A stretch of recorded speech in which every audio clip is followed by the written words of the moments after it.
¿Dos enfermedades contraídas simultáneamente? Llame al Dr. Occam. Va a querer oír esto. Principio de parsimonia. La explicación más simple siempre es la mejor. La más simple explicación es casi siempre que alguna persona falló. El tercer capítulo de la primera temporada de House es un episodio cuyo título hace referencia a uno de los principios filosóficos más conocidos, la navaja de Occam. Pero lo interesante es que este capítulo no intenta simplemente enseñarnos este principio. Primero intenta convencernos de que funciona, después nos muestra sus limitaciones y finalmente utiliza al propio House para mostrarnos algo todavía más importante, que ninguna regla, principio o teoría, por más buena que sea, puede opacar nuestra capacidad para cuestionar lo que creemos saber. Porque este episodio, en el fondo, no trata solamente sobre encontrar un diagnóstico. Este capítulo va un poco más allá. La llamada navaja de Occam es un principio asociado al filósofo medieval Guillermo de Occam y que, simplificando bastante, podemos expresar de la siguiente manera. Cuando tenemos varias explicaciones capaces de explicar el mismo fenómeno, deberíamos preferir aquella que necesite menos supuestos innecesarios. De esta manera podemos entender inmediatamente por qué esto resulta tan útil en medicina, ya que cuando Brandon comienza a desarrollar síntomas aparentemente incompatibles entre sí, el equipo intenta encontrar una sola enfermedad que consiga explicarlo todo, pero no pueden. Cada diagnóstico explica algunas cosas y deja otras afuera. Así que en lugar de continuar buscando esa enfermedad perfecta, House da a entender que el paciente tiene dos enfermedades. Ante esto, Foreman inmediatamente responde utilizando la navaja de Occam. La explicación más simple siempre es la mejor. Y en ese momento, House hace la pregunta clave. ¿Por qué uno es más simple que dos? ¿Es más bajo, solitario? ¿Es más simple? Y esta duda es mucho más importante de lo que parece, porque House no está diciendo que Occam esté equivocado, está cuestionando la interpretación que hacen de él. Porque cuando memorizamos un principio sin comprenderlo del todo, dejamos de emplearlo como una herramienta y empezamos a utilizarlo como un dogma. En los diagnósticos diferenciales, House rara vez se comporta como un profesor convencional. Hay veces donde él podría entrar en la habitación, escuchar los síntomas y decirles inmediatamente qué es lo que deben investigar. Pero no lo hace. Muchas veces juega a su manera. Pregunta, ridiculiza, contradice, provoca y vuelve a preguntar. Su método de trabajo combina el diagnóstico diferencial propio del razonamiento clínico con el método socrático.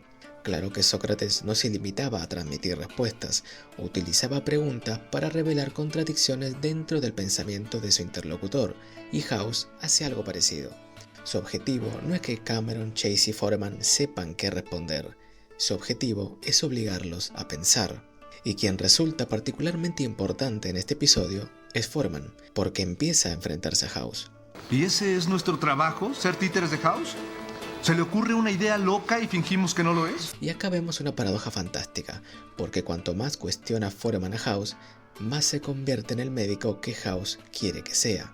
House no necesita que Foreman confíe en él, necesita exactamente lo contrario.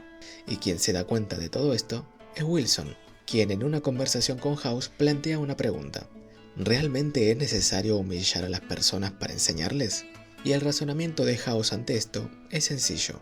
Si felicita a Foreman y le dice que hizo un buen trabajo, ya que el paciente parece estar mejorando aun cuando lo están tratando para dos enfermedades distintas, él podría irse satisfecho con eso.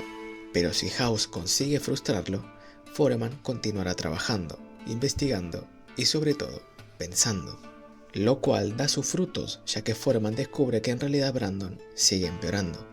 Esto nos permite interpretar muchos de los enfrentamientos de House desde otro ángulo, ya que él utiliza el conflicto como combustible intelectual, porque cuando encuentran una explicación razonable aparece una enorme tentación psicológica, dejar de buscar, lo que se conoce como cierre prematuro. Y cuando además comenzamos a interpretar las nuevas evidencias de manera que favorezcan a aquello que ya creemos verdadero, aparece el sesgo de confirmación. Y House es alguien que lucha constantemente contra ambas cosas, por eso puede resultar agotador trabajar con él, porque nunca permite que su equipo disfrute demasiado de una respuesta. En cuanto creen haber encontrado algo, House intenta demostrarles que están equivocados. Esta forma de razonar tiene algo del principio de falsabilidad, ya que una hipótesis científica debe exponerse a la posibilidad de resultar falsa. No basta con acumular cosas que parecen confirmarla, también debemos buscar aquella que podría destruirla. Todo esto nos da lugar a una pregunta ética que puede ser incómoda, porque una metodología puede ser efectiva sin ser necesariamente correcta. House consigue resultados, sí, pero lo hace manipulando a quienes lo rodean. Utiliza el orgullo, la frustración, la competitividad e incluso la humillación. Entonces, ¿ser un buen maestro justifica el maltrato? El episodio no responde esto, y creo que tampoco debería hacerlo, porque precisamente esta cuestión, este dilema, es parte de lo que hace interesante a nuestro protagonista. Acercándonos al final, el episodio hace algo fantástico. Decide poner a prueba al propio House. Después de buscar una explicación durante un buen rato, House encuentra la clave del caso, la colchicina. House sostiene que alguien le dio este medicamento al paciente en lugar de medicina para la tos, el cual fue su primer síntoma. Incluso acusa a la propia familia del paciente, y de hecho la madre termina confesando que le dio pastillas mientras estaba internado. Y de repente, todo parece encajar. Una simple confusión o un error de farmacia podría explicar síntomas que hasta ese momento parecían necesitar múltiples enfermedades. Y House resume su descubrimiento reinterpretando el principio de Occam. La más simple explicación es casi siempre que alguna persona falló. Su teoría es elegante, explica prácticamente todo, pero hay un pequeño problema. House no puede demostrarla, porque cuando investigan se dan con la sorpresa de que en la farmacia sí le vendieron medicina para la tos. Y la teoría se cae. Y es cuando entonces House hace aquello que critica de lo demás. Parece enamorarse de su teoría. Y si House existe para cuestionar la certeza de todos los demás, Wilson existe muchas veces para cuestionar la certeza de House. Cuando éste insiste en que su explicación, su teoría era perfecta, Wilson le recuerda implícitamente algo. Que una teoría sea hermosa no significa que sea verdadera. Y finalmente Wilson cuestiona la forma en la que House está interpretando ya no solamente su teoría, sino también la realidad misma. ¿Y la realidad se equivocó? La realidad casi siempre es un error. Y por eso Wilson resulta tan importante para él, porque House también necesita a alguien dispuesto a hacerle exactamente lo mismo que él hace con todo lo demás. Antes de ir a la conclusión del video, quisiera comentar el final del capítulo, ya que cada vez que veo algo sobre este episodio surgen las mismas dudas sobre las pastillas. Este es un tema que igualmente deja dudas, pero vamos a abordarlo para intentar aclarar lo que pasó. Cuando la teoría de House parece caerse, Brandon presenta un nuevo síntoma que la revive, a tal punto de que House predice cuál será el siguiente, por lo que todo apunta a la intoxicación por colchicina. Brandon confiesa haber usado drogas, por lo que se asume que ahí está el origen de cómo llegó a su cuerpo.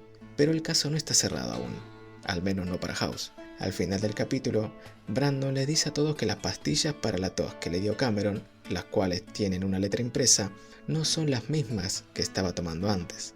Al mismo tiempo, vemos a House buscando algo en la farmacia, algo que termina encontrando, pues encuentra pastillas sin la letra L impresa, por lo que podemos decir que House tenía razón. A Brandon le vendieron medicamento para la gota en lugar de medicamento para la tos.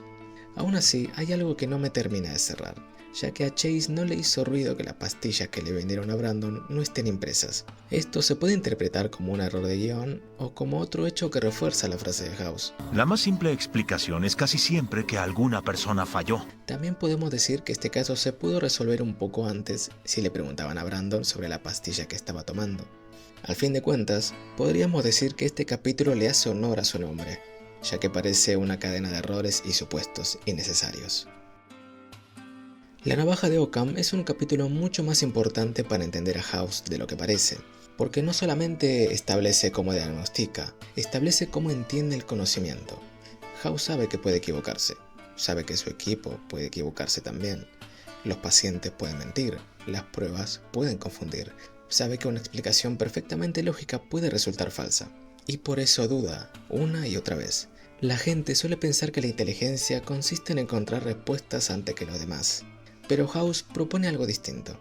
La verdadera inteligencia quizás consiste en seguir haciendo preguntas cuando todos los demás creen que ya encontraron la respuesta. Porque pensar críticamente no significa asumir que siempre tendremos razón, significa que estamos dispuestos constantemente a descubrir que estamos equivocados. Y entonces podemos regresar por última vez al principio de Occam, porque quizás la verdadera lección de este episodio no sea que el mundo es más simple de lo que creemos, De hecho, el mundo es un lugar muy complicado.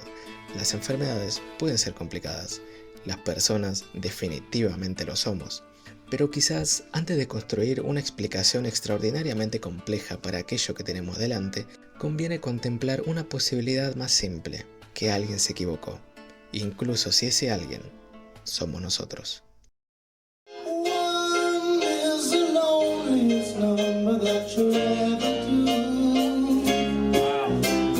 Two can be as bad as one.